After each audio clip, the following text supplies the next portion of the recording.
मैं पूरी रफ्तार से मोटरसाइकिल को दौड़ाए जा रहा था। सर्द हवा मेरा मिजाज पूछ रही थी। जो कार छोड़ी थी उसमें हीटर ऑन था और एकदम हवा का सामना करना काफी दुश्वार लग रहा था। लड़के की जैकेट गर्म थी, लेकिन मोटरसाइकिल पर बैठकर तेज हवा का सामना करते हुए वो जैकेट अपनी जिम्मेदारी निभाने में कामयाब नहीं हो पा रही थी। फरलांग भर जाते ही एक लिंक रोड बाएं मुड़ता नजर आया। मुझसे 3-4 गज आगे जाने वाले ट्रक ने बायां इंडिकेटर जलाकर मुड़ने का इंदिया दिया। ट्रक की बॉडी खाली नजर आ रही थी। रफ्तार मजीद बढ़ाकर मैं उसके बिल्कुल करीब पहुंचा और अपना कोट उसकी बॉडी में उछाल दिया। ताकुब करने वालों को मैंने नया हदफ दे दिया था। मैं उस वक्त ईस्टर्न एक्सप्रेस हाईवे पर महवे सफर था, जो आगे जाकर मुंबई आगरा रोड से मिल जाती है। अगर मुंबई को नक्शे पर देखा जाए तो तकरीबन ऐसी चौकोर की शक्ल में नजर आएगा, जिसके शर्की और गरबी अजला तवील हैं। शुमाल की समत इन दो अजला की निस्बत कम तवील है और जुनूब की समत बिल्कुल छोटी रह जाती है, इतनी कम के शहर को एक बेढंगी मुसल्लस समझा जा सकता है। ईस्टर्न एक्सप्रेस हाईवे, जो शहर के मगरिब की जानिब जाकर वेस्टर्न एक्सप्रेस हाईवे पुकारी जाती है, उस सड़क ने शहर को चारों अतराफ से घेरा हुआ है। मुंबई को बाकी इंडिया से मिलाने को दो बड़ी सड़कें निकल रही हैं, एक मुंबई आगरा नेशनल हाईवे और दूसरी मुंबई दिल्ली हाईवे। आगे जाकर इन सड़कों से और कई सड़कें निकलकर मुख्तलिफ शहरों को जाती हैं। नज्जू ने मुझे मुंबई आगरा नेशनल हाईवे का बताया था, जबकि मैं उसे पीछे छोड़कर आगे आगरा रोड की तरफ बढ़ गया था। आगरा रोड और आगरा नेशनल हाईवे मुंबई से निकलने वाली दो अलहदा सड़कें हैं, जो 20-25 किलोमीटर आगे जाकर मिल जाती हैं, और उससे आगे ये मुंबई आगरा नेशनल हाईवे कहलाती है। ईस्टर्न एक्सप्रेस हाईवे से मैं आगरा रोड पर चढ़ गया। मोड़ काटते हुए दाएं हाथ बड़े प्लाजे नजर आए। मैं सड़क से उतरकर लेक सिटी मॉल में घुस गया। चंद लम्हों ही में बड़ा ओवरकोट, गर्म दस्ताने, मफलर, कंटोप वगैरह खरीद कर दोबारा चल पड़ा। मुझे जल्द से जल्द ट्रक तक पहुंचना था। ट्रक को निकले काफी देर गुजर गई थी। मैंने नज्जू का नंबर मिलाकर मोबाइल फोन हेलमेट के अंदर उड़स लिया। कॉल वसूल करते ही उसकी बकवास शुरू हो गई। हेलो बॉस, यकीनन सफर अच्छा गुजर रहा होगा। देख लो कैसे सोफे जोड़कर लेटने की जगह तैयार की है। सारे रास्ते राजकुमारी के पहलू में लेटने का मौका मिलेगा। अब तो नज्जू की तारीफ कर दो। ऐसी रोमानवी जगह बनाने का इनाम मिस भूरी का मोबाइल फोन नंबर तो बनता है। उसकी बकवास न रुकते देखकर मुझे कता कलामी करना पड़ी। मैंने कहा, सुनो अहमक आदमी, करण चावला के आदमी तुम्हारी तलाश में निकले हुए हैं। बेहतर होगा चंद दिनों के लिए छुप जाओ। वो बोला, बॉस आपका मेरा गालिबन ऐसा मजाक तो नहीं है। मैंने कहा, ये सच है, और ये बताओ तुम्हारा मोबाइल कनेक्शन अपने नाम पर है। वो बोला, नहीं बॉस, ऐसी गलती नहीं किया करता। मैंने कहा, राब्ता खत्म होते ही मोबाइल फोन से छुटकारा हासिल करो। वो परेशान नजर आया। बोला, कोई और हुक्म बॉस? मैंने हिदायत दी, अगर पकड़े जाओ तो विश्वास सिंह का जिक्र भूले से भी न करना। अलबत्ता मेरे बारे में कुछ छुपाने की जरूरत नहीं है। परमा को पहचानने से इनकार कर देना। उसकी बजाय कहना कि तुम लॉरा ब्राउन को मेरी साथी लड़की समझ रहे थे। वो मरे मरे लहजे में बोला, ठीक है बॉस, और जनाजे में शामिल होने की पूरी कोशिश करना। कहीं ये ना हो कि मरे थे जिनके लिए वो रहे वुजू करते। मैं इत्मीनान से बोला, दुआ ही कर सकता हूँ दोस्त कि तुम्हारी आत्मा को शांति मिले। और उसका जवाब सुने बगैर राब्ता मुनक़ता किया और सुजाता का नंबर मिलाने लगा। उसने पहली ही घंटी पर कॉल उठा ली। तशवीश भरे लहजे में पूछा, हेलो, आप ठीक तो हैं? मैंने कहा, अल्हम्दुलिल्लाह ठीक हूँ। और सुनाओ, परमा को तो बिठा दिया था? उसने इकरार किया। बोली, हाँ, उसे सवार करवा के लौटी हूँ। काफी परेशान थी। मैंने तसल्ली दी कि बेफिक्र रहो, राजा पहुंच जाएगा। मैंने पूछा, ट्रक ड्राइवर से बात हुई थी? वो बोली, जी, उसे भी समझा दिया था कि आप रास्ते में बैठ जाएंगे। मैंने पूछा, ट्रक पर तरपाल वगैरह बंधा हुआ था? डॉक्टर ने वाज़े निशानी बताई। बोली, तेज आतिशी रंग का तरपाल ट्रक की पूरी बॉडी को ढांपे हुए था। मतलब की बात मालूम करके मैं उसे समझाने लगा। मैंने कहा, अब अपने फ्लैट से हमारे रहने के सारे निशानात मिटा देना और किसी के सामने भूले से भी परमा या मेरा जिक्र न करना। सगे भाई को भी एतमाद में लेने की जरूरत नहीं। समझे जैसे हम आपकी जिंदगी में आए ही नहीं थे। वो हंसी। बोली, मेरी फिक्र छोड़ो, अपना ख्याल रखना। और मैंने रस्मी कलिमात कहते हुए राब्ता मुनक़ता कर दिया। उसके बाद 1-2 बार ट्रक ड्राइवर का नंबर डायल किया, मगर उसने कॉल नहीं उठाई थी। मेरे दुश्मन यकीनन उस ट्रक के पीछे लगे थे जिसमें मैंने कोट फेंका था। पहले 1-2 नाकों को मैंने सड़क से उतरकर गलियों से गुजरते हुए बाईपास किया था, लेकिन दरियाए इलास के पुल पर लगे नाके से गुजरना मजबूरी था। अलबत्ता खैरियत गुजरी कि मुझे ज्यादा तवज्जो के काबिल नहीं समझा गया था, क्योंकि एक तो अकेला था, दूसरा मोटरसाइकिल पर सवार था। पुलिस के हमरा कुछ मनहूस सूरतें भी नजर आईं। दरियाए उलास का पुल अबूर करके मैं टूल प्लाजा से गुजरा। भीड़ इतनी ज्यादा नहीं थी। एक बूथ के पास रुककर नौजवान लड़के के सामने मैंने मतलूबा ट्रक का नंबर लिख कर रखा। क्या आप बता सकते हैं कि इस नंबर का ट्रक किस वक्त यहाँ से गुजरा है? उसने जान छुड़ाना चाहिए बोला, पता नहीं भाई, मैं थोड़ी ही देर पहले ड्यूटी पर आया हूँ। मैंने कहा यार साथ वाले से पूछ लें, शायद उसे मालूम हो। इस बार मेरे हाथ में 500 का नोट भी मौजूद था। वो बोला आप लोग भी ना बस पीछे पड़ जाते हैं। नोट झपटते हुए उसने कंप्यूटर की बोर्ड पर चंद उंगलियां मारी। बोला इस नंबर की गाड़ी यहाँ से नहीं गुजरी। मैं परेशान होकर बोला। उसने नफी में सर हिलाया, बोला ये आगरा रोड है। मैं तशवीश से बोला तो मुझे पीछे मुड़ना पड़ेगा। उसने नफी में सर हिलाते हुए तसल्ली दी। बोला करीबन 18-19 किलोमीटर आगे जाकर ये मुंबई आगरा नेशनल हाईवे से मिल जाएगा। मैं शुक्रिया कहकर आगे बढ़ गया। थोड़ा फासला तय करके मैंने एक पेट्रोल पंप से मोटरसाइकिल की टैंकी भरवाई और चल पड़ा। सर्दी में इजाफा हो रहा था लेकिन गर्म लिबास ने काफी बचत कर ली। बंबई की आबादी काफी दूर दूर तक फैली है। मज़ाफाती गांव भी अब शहर का हिस्सा ही लगते हैं। दरमियान में खाली जगह ही नहीं है कि शहर और गांव की आबादी में तमीज की जा सके। दो मज़ाफाती शहर नवी मुंबई और थाने तो अभी मुंबई में जम हो चुके हैं और इनकी अलहदा पहचान ही मुमकिन नहीं रही। दरियाए उल्लस का पुल अबूर करने के बाद ट्रैफिक काफी कम हो गई थी। मैंने रफ्तार इतनी बढ़ा ली कि जितना तेज मोटरसाइकिल को चला सकता था। ट्रक ड्राइवर का कॉल न उठाना मुझे ज्यादा परेशान कर रहा था। दो मर्दों के दरमियान अकेली लड़की का होना किसी अनहोनी का बायस भी बन सकता था। मुझसे गलती हुई थी। चाहिए तो ये था कि मैं डॉक्टर सुजाता ही को कहता कि वो ट्रक के पीछे पीछे अपनी कार लेकर चलती रहे और जो ही मैं एजेंसी से जान छुड़ा लेता, सुजाता से राब्ता करता और मेरे पहुंचने पर हम एक साथ ट्रक में सवार हो जाते। मगर बाज़ औक़ात तेजी में दुरुस्ती भूल जाती है। तब मैं खुद फंसा हुआ था और बर वक्त यही सूझा कि परमा निकल जाए तो मुझे अकेले मुंबई से निकलने में कोई मसला नहीं होगा। कभी ड्राइवर से इस जुर्रत की तवक्को अबस नजर आती कि वो परमा पर हाथ डालेगा, क्योंकि वो कंपनी का ट्रक था और परमा की हैसियत एक सवारी जैसी थी। वो परमा की असलियत से वाकिफ था या नहीं, उसे अमीर लड़की समझता था या मुफलिस,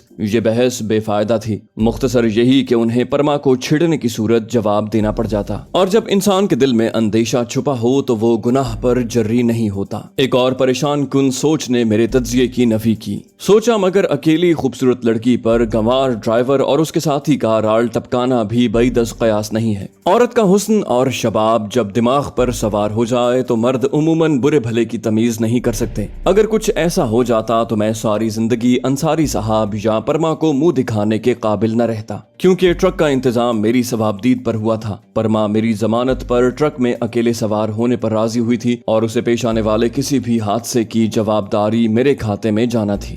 मोटरसाइकिल तेज रफ्तारी से आगे बढ़ रही थी और उससे ज्यादा तेज रफ्तारी से मेरी सोचें महवे परवास थीं। दिमाग जब मुतजाद ख्यालात की आमाजगाह बन जाए तो ऐसा ही होता है। मोबाइल फोन पर किसी की कॉल आने लगी। मोबाइल फोन अगर वाइब्रेशन पर न होता तो मुझे घंटी सुनाई न देती। रफ्तार कम करते हुए मैंने मोबाइल फोन जेब से निकाला। स्क्रीन पर जगन्नाथ ट्रक ड्राइवर लिखा देखकर इत्मीनान भरी लहर मेरे जिस्म में दौड़ गई। महाराज आप कहाँ हैं? मैंने कहा मुझे छोड़ो, अपना बताओ कि कहाँ हो और कॉल क्यों नहीं उठा रहे। उसने कहा मैं अटगांव रेलवे स्टेशन से 3-4 किलोमीटर आगे मिडवे होटल पर रुका हुआ हूँ और माजरत आपकी घंटी नहीं सुन सका। मैंने कहा पीछे शाहपुर गांव का साइन बोर्ड पढ़ा है, अब किसी से मालूम करके बताता हूँ कि कहाँ पहुँच गया हूँ। इतनी देर में मैं एक होटल के करीब पहुँच गया था। फौरन पूछा ये होटल राजकरण है, नाम सुना हुआ है? वो बोला करीब ही आ गए हो, हम 9-10 किलोमीटर आगे होंगे और एक छोटा सा मसला बन गया है। मैंने बेसब्री जाहिर की, क्या हुआ? लड़की तो ठीक है ना? वो जल्दी से बोला जी महाराज वो बिल्कुल ठीक है, हमारा अपना मसला है, यहाँ आ जाएं मैं समझाता हूँ। होटल मिडवे सड़क के बाएं यानी गरबी जानिब वाक़ है। राब्ता मुनक़ता करके मैंने दोबारा रफ्तार बढ़ा दी। 9-10 किलोमीटर का फासला 10-12 मिनट में तय हो गया था। अटगांव रेलवे स्टेशन से गुजरकर मैं सड़क के बाएं जानिब मुतवज्जे हो गया। रेलवे स्टेशन सड़क के साथ साथ ही जा रहा था। जल्द ही होटल मिडवे का बोर्ड नजर आ गया। वहाँ चंद कारें और 3 ट्रक खड़े थे। गहरे आतिशी रंग का तरपाल मुझे दूर ही से नजर आ गया था। ट्रक के करीब मैंने मोटरसाइकिल रोकी। एकदम सुकून सा महसूस हुआ। सर्दियों में मोटरसाइकिल की सवारी बलाए जान ही है। सड़क की जानिब 2 और आदमी गर्म चादरें ओढ़े कुर्सियों पर बैठे हुए थे।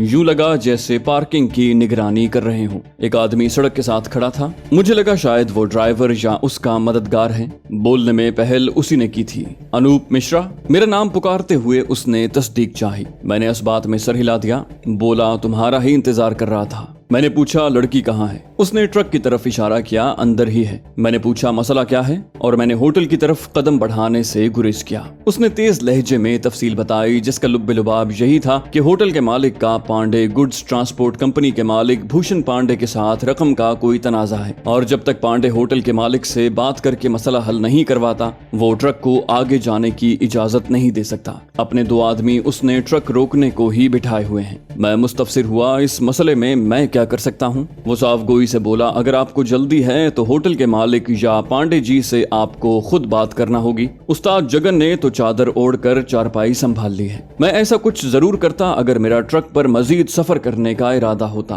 करण चावला से कुछ बैद न था कि कब नज्जू की गर्दन दबोच ले, और उसके बाद इस ट्रक को तलाशना जरा भी मुश्किल न होता। ड्राइवर का नंबर लेकर फौरन से पहले उसकी जगह के बारे में मालूम हो जाता। मैं बेपरवाही से बोला, जरा सी जहमत करके लड़की को नीचे उतारो और अपने मसाइल खुद हल करो। उसने हैरानी जाहिर की, बोला क्या मतलब? मैं तंजिया लहजे में बोला, जनाब मेरे पास पांडे जी के मामलात को देखने का वक्त नहीं है, बेहतर होगा मैं कोई और जरिया ढूंढूं। उसने खुशगवार हैरानी से पूछा, यानी आप लड़की को साथ ले जा रहे हैं और आप ट्रक पर सफर नहीं करेंगे? मैंने ट्रक की तरफ इशारा किया, इरादा तो यही है, अब मेहरबानी करें। बेनियाजी से कंधे उचकाता हुआ वो ड्राइवर कैबिन के साथ जुड़ी लोहे की सीढ़ी पर पांव रखता हुआ ऊपर चढ़ा और एक कोने से तरपाल हटाकर उसने फुलझड़ी छोड़ी। बीबी नीचे आ जाओ, तुम्हारे शौहर आ गए हैं। परमा की तीखी आवाज आई, दिमाग तो खराब नहीं है? कौन शौहर? मेरे लबों पर मुस्कुराहट दौड़ गई। वो बेजारी से बोला, बीबी मुझे क्या पता शौहर है या कुछ और है, लेकिन तुम्हारा ही कुछ लगता तुम्हें नीचे बुला रहा है। वो फुनकारते हुए बोली, बात करने की भी तमीज नहीं है, और वो बाहर आने लगी।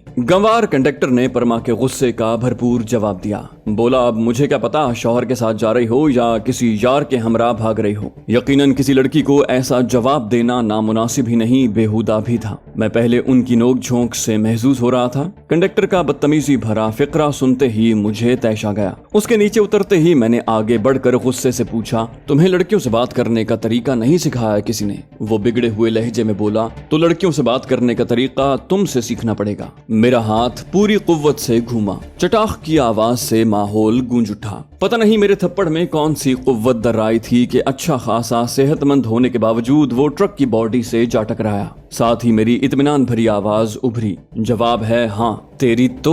मुंह से मुगल्लजात उगलता हुआ वो करीब हुआ और फिर उसे मालूम ही न हुआ कि कैसे दोबारा उड़ता हुआ ट्रक की बॉडी से जा टकराया। मुंह से जोरदार आह निकालते हुए वो लंबा हो गया था। 2 कदम लेकर मैं करीब हुआ और गिरबान से पकड़कर उसे एक झटके से ऊपर उठा लिया। साथ ही मेरा दायां हाथ ग्लॉक को लिए जेब से नमूदार हुआ। साइलेंसर जुड़ी नाल उसके माथे में चबोते हुए मैं फुनकारा, अब बताओ अपनी दीदी से किस लहजे में बात कर रहे थे? वो बोला, क्षमा चाहता हूँ महाराज। उसकी टांगें थरथराने लगी थीं। मैंने कहा, वो अपनी दीदी से मांगो। उसे झटका देकर मैंने परमा की तरफ धकेला जो सीढ़ी के सहारे एहतियात से नीचे उतर रही थी। मैंने कहा, बोलो दीदी माफ कर दें। वो गिड़गिड़ाया, मैडम गलती हो गई, माफ कर दें। मैं पिस्तौल लहराते हुए धाड़ा, दीदी बोलो। उसने फौरन मेरे अल्फाज दोहराए, दीदी माफ कर दो। परमा के चेहरे पर तबस्सुम नमूदार हुआ। यकीनन उसकी बेहूदगी पर वो सख्त तपी हुई थी, लेकिन जो दुर्गत उसकी बना चुका था उसके बाद शिकवा बाकी नहीं बचता था। उसे नजरअंदाज करते हुए वो मुझे मुखातिब हुई, इतनी देर क्यों कर दी? मैंने कहा, लंबी कहानी है, इत्मीनान से बताऊंगा। वो मुस्तफसिर हुई, तो करना क्या है? उसे खामोश रहने का इशारा करते हुए मैं कंडक्टर को मुखातिब हुआ, तुम्हें शर्म हया आनी चाहिए। ये तुम्हारी बेटी नहीं तो छोटी बहन की हम उम्र होगी। ये जाने बगैर के बेचारी को क्यों छुप कर सफर करना पड़ रहा है? तुम अपने दिमाग की गलाजत उगलने लगे। हमें पटना पहुंचाने की जिम्मेदारी तुम लोगों की थी और उसका मुआवजा वसूल कर चुके हो। पांडे के झगड़ों से हमें कोई सरोकार नहीं, लेकिन तुम्हारी मजबूरी जानते हुए हम खामोशी से अपनी राह ले रहे हैं और तुम ये रवैया दिखा रहे हो। वो शराफत का मुजाहिरा करता हुआ बोला, महाराज क्षमा कर दें, साला दिमाग सटक गया है। होटल के मालिक का गुस्सा बच्ची पर उतार दिया। मैंने कहा, अब भागने की करो, और मैंने उसे गायब होने का इशारा किया। वो तेज कदमों से होटल की जानिब बढ़ गया था। ट्रक पर नजर रखने वाले दोनों मुहाफिज शोर सुनकर करीब आ गए थे, लेकिन सुलह सफाई की नौबत नहीं आई थी, इसलिए दूर खड़े देखते रहे। हमें चलना होगा। मैं मोटरसाइकिल की तरफ बढ़ा। वो शद्दोमत से बोली, ट्रक ही ठीक था। कसम से बड़े मजे की नींद आ रही थी। आरामदेह सोफों पर लेटे हुए लग रहा था फर्स्ट क्लास की बर्थ पर लेटे हैं। मैंने कहा, जो मैं कहा करूं उस पर ध्यान दिया करो। फिलहाल मशवरे और तजावीज अपने पास रखो। मोटरसाइकिल के करीब पहुंचकर मैं हेलमेट सर पर रख रखने लगा। उसने हैरानी से आंखें फैलाई। इस पर सफर करेंगे? मैं तंजिया अंदाज में बोला, आपके पास कोई और सवारी है? तो बिल्कुल नहीं। पांव पटकते हुए उसने ट्रक की तरफ इशारा किया। ये ठीक था ना? मैंने नफी में सर हिलाया। ऐसा बस आप समझती हैं। उसने मुंह बसोरा। बोली, हम आज तक मोटरसाइकिल पर नहीं बैठे। मैं मजाहिया अंदाज में बोला, बहुत आसान है। एक टांग दाएं दूसरी बाएं करके अपने पांव पायदानों पर रख लो। एक हाथ मेरे कंधे पर रख कर सहारा लेना और बाकी काम मेरा है। उसने आंखें निकाली। अगर ये मजाक है तो बहुत बेहुदा है। हम राजकुमारी हैं, इस फटफटी पर नहीं बैठेंगी। दोनों मुहाफिज हमारी ही तरफ मुतवज्जे थे। मैं बिगड़े हुए लहजे में बोला, मुंह बंद रखो और बोलते वक्त सोचने की जहमत कर लिया करो। मेरी डांट खाकर वो हक्का बक्का रह गई थी। तनफ्फुस तेज हुआ, आंखों में नमी उभरी और नथने फुलाते हुए गुलूगीर हुई। बोली, तुम्हारे साथ सफर करती है हमारी जूती। हम राज। कता कलामी करते हुए मैं धाड़ा खामोश। वो सहम गई थी। 2 कदम लेकर मैं उसके करीब हुआ और दबे मगर कहर आलूद लहजे में बोला, जानती हो कितनी मुश्किल से जान बचाकर भागते हुए यहाँ पहुँच रहा हूँ, और मालूम है दुश्मन कुत्तों की तरह हमारी बू सूंघते हुए चारों तरफ फैले हुए हैं। नवाबजादी, राजकुमारी, महारानी और सेठजादी बनने का शौक घर जाकर पूरा कर लेना। इस वक्त आप दुश्मनों में घिरी बेकस, कमजोर और बेजारो मददगार लड़की हैं। नाना की दौलत पर मामू काबिज है और बाप की दौलत तक रसाई नहीं है। तो जब तक वहाँ नहीं पहुँच जाती जो आपका मकाम और मर्तबा है, जबान को ताला लगा लो, ख्वाहिशात को पीठ पीछे फेंक दो, तमन्नाओं का गला घोंट दो, आसाइशों को भूल जाओ और मनमानी करने का ख्याल दिमाग से निकाल दो। इस वक्त आप एक मुफलिस लड़की से भी गई गुजरी हैं कि कम से कम उसे जान का खतरा लाहक नहीं होता। उसकी आंखों में नमी सी भर गई थी। गुलूगीर लहजे में बोली, हम पापा को बताएंगे कि तुमने बदतमीजी की है और हम तुम्हें कहेंगे तुम हो ही इस काबिल। कंडक्टर को तो लड़कियों से बोलने का तरीका समझा रहे थे। अपना लहजा नजर नहीं आ रहा। खुद मियाँ फसीहत, दूसरों को नसीहत। मैंने 2 टोक लहजे में पूछा, चलना है कि नहीं? वो चिल्लाकर बोली, बात मत करो, हमें मुखातिब करने की जरूरत नहीं और हम खुद सफर कर सकते हैं, बच्ची नहीं है हम। मैं मोटरसाइकिल की तरफ मुतवज्जे हुआ। आपकी मर्जी। उसी वक्त एक तेज रफ्तार जीप नमूदार हुई। उसमें 4 अफराद सवार थे। सड़क से नीचे उतरते वक्त जीप की ब्रेकें जोर से चीखी। मैंने घबराते हुए कहा, निकाब ओढ़ लो। उसने सर्दी की वजह से अब तक काला गाउन नहीं उतारा था, मगर निकाब उतार दिया था जो दुपट्टे की तरह उसके गले में झूल रहा था। सारी जिंदगी निकाब न ओढ़ने वाली चेहरा छुपाने की ऐसी माहिर नहीं हो सकती थी कि तेजी कर पाती। हेलमेट सर पर रख कर मैंने दायां हाथ जेब में डाला और पिस्तौल के दस्ते को कब्जे में ले लिया। चारों अफराद की बिगड़ी हुई शक्लें उनके पेशे का ऐलान कर रही थीं। जीप से छलांग लगाकर नीचे उतरते हुए एक शख्स ने कुर्सियों पर बैठे दोनों अफराद से दरियाफ्त किया, ट्रक ड्राइवर कहाँ है? ड्राइवर के अलावा बाकी 2 भी नीचे आ गए थे। वो नशिस्त छोड़ते हुए जल्दी से बोले, होटल में होगा महाराज। परमा उनकी तरफ पीठ मोड़े अपने नकाब से उलझी थी। मेरे लहजे का असर था या जीप वालों की शक्लों का खौफ कि बगैर तकरार किए वो मेरी हिदायत पर अमल कर रही थी। मुझे उसके हाथों में हल्की हल्की लर्जिश नजर आई। बिलाशुबा मौत का सामना करना बहुत मुश्किल है। वो नाजों में पली हुई नवाबजादी थी। ऐसे हालात से बेचारी का कब वास्ता पड़ा था और मैंने भी उसे समझाने को डांटा था, वरना अंसारी साहब की लाडली को यूं मुखातिब करना मुझे कब गवारा होता। जीप वालों का अंदाज, लहजा और ट्रक के बारे में पूछना जाहिर कर रहा था कि वो हमारी तलाश में ही थे, और ट्रक के बारे में इस्तफसार का मतलब इसके अलावा कोई नहीं हो सकता था कि नज्जू करण चावला के हत्थे चढ़ गया था। अब इस मामले से निपटने को 2 हल थे, या तो मैं खिसकने की करता कि उन्होंने हमें काबिल तवज्जो नहीं जाना था और हम मोटरसाइकिल पर बैठकर निकल सकते थे, लेकिन इस सूरत में ट्रक ड्राइवर से बात करते ही उन्हें हमारे बारे में मालूम हो जाता और वो ताक़ुब करके मसाइल पैदा कर सकते थे। उनके पास जीप थी जिसकी रफ्तार बहरहाल मोटरसाइकिल से ज्यादा थी। दूसरी सूरत ये थी कि उनका मामला निपटा कर हम आगे बढ़ते, यूं कम से कम आर्जी तौर पर ताक़ुब से छुटकारा मिल जाता। हमारे बॉक्सिंग के उस्ताद सूबेदार नजीर कहा करते थे कि बॉक्सिंग रिंग की सबसे खूबसूरत बात यह होती है कि हमें अपना मुखालिफ नजर आ रहा होता है, और जब 2 मुकाबिल आमने सामने आते हैं तो जीत उमूमन पहल करने वाले के हिस्से में आती है, क्योंकि हमला न करने वाले को दिफा करना पड़ता है और यूं उसे मुसलसल दिफा की हिकमत अमली अपनाना पड़ जाती है, जबकि हमला करने वाले को यूरिश का मौका मिलता रहता है। मैं भी पहलपन हाथ में रख कर न सिर्फ दुश्मनों को दिफाई हिकमत अमली अपनाने पर मजबूर कर सकता था, बल्कि हमें तरने वाला समझने की गलती भी उनके भेजे से निकाल सकता था। इस तरह वो निडर और बेखौफ होकर हमलावर न होते। अलबत्ता हमारी मौत का फैसला वो यूं भी कर चुके थे। अलबत्ता एक मुबहम सा शुबा मेरे दिल में छुपा था कि कहीं वो ट्रक कंपनी के मालिक पांडे के भेजे हुए तो नहीं। मैंने दिफा की बजाय जारहाना हिकमत अमली अपनाना बेहतर समझा कि हम मोटरसाइकिल पर उनसे भाग नहीं सकते थे। ये तमाम सोचें एक लम्हे से भी कलील वक्त में मेरे दिमाग से गुजरी। मैं अपना शुबा दूर करने को फौरन उनकी तरफ मुतवज्जे हुआ। महाराज, ट्रक ड्राइवर एक नौजवान लड़की को किसी के घर छोड़ने गया है। एक ने फौरन पूछा, क्या, किस तरफ? दूसरा बोला, उस्ताद वही कुतिया है जिसकी अपन को तलाश है। ड्राइवर ने गलाजत उगली, जल्दी करो कहीं ट्रक ड्राइवर उसे भगा न दे, और याद रखना मारने से पहले छोकरी से तफ्तीश जरूरी है। सबसे पहले मैं पूछगिछ करूंगा, उसके बाद बाकियों की बारी आएगी। तीसरा, जो सबसे पहले जीप से उतरा था, मुझे मुखातिब करते हुए मशकूक लहजे में बोला, अबे साले तू कौन है और किस रंडी को भगा कर ले जा रहा है? मेरी तेज सरगोशी परमा तक पहुंची। जमीन पर लेट जाओ। मैंने एकदम पिस्तौल निकालते हुए खुद को मुखातिब करने वाले के पिस्तौल वाले हाथ पर गोली दागी और फिर बाकियों की तरफ नाल का रुख फेरते हुए मुसलसल लबलबी दबाता गया। तीनों के सर में गोलियां लगी थीं। इस सूरत और तेजी से फायर करके अपने दुश्मनों को नाकारा करना बेहतरीन निशानेबाजी का मुजाहिरा था, लेकिन मुझे सराहने वाला कोई न था। अगर लॉरा ब्राउन साथ होती तो बेसाख्ता पुकारती, तुम वाकई SS हो। परमा मेरी हिदायत सुनते ही लेट गई थी। उसकी सूरत पर मुझे हंसने का मौका भी न मिला।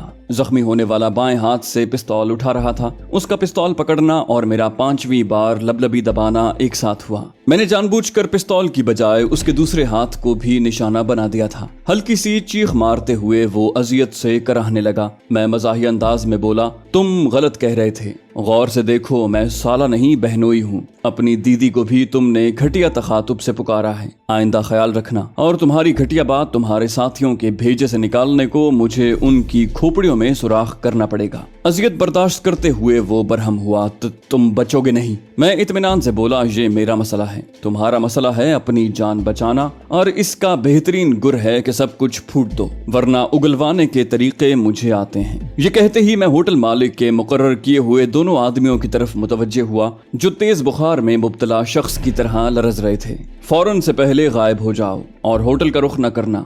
दोनों बैक जबान धन्यवाद महाराज कहते हुए सड़क की तरफ सरपट भाग पड़े। मैंने पांव से परमा को टहूका दिया, जो सर के गिर्द बाजू लपेटे औंधे मुंह लेटी हुई थी। आप भी उठ जाएं। वो फौरन उठकर कपड़े झाड़ने लगी। मैं जख्मी की तरफ मुतवज्जे हुआ, जो मुसलसल कराह रहा था। किसके आदमी हो? उसने जवाब में ताखीर नहीं की थी। बोला, मनोज जोशी। मैंने पूछा, कहाँ से आ रहे हो? बोला, शाहपुर में बॉस का अड्डा है, वहां से। मनोज जोशी स्मगलिंग की दुनिया में तनावर दरख्त की हैसियत रखता था, जिसका तना तो मुंबई में था, लेकिन शाखें पूरे इंडिया में फैली हुई थी।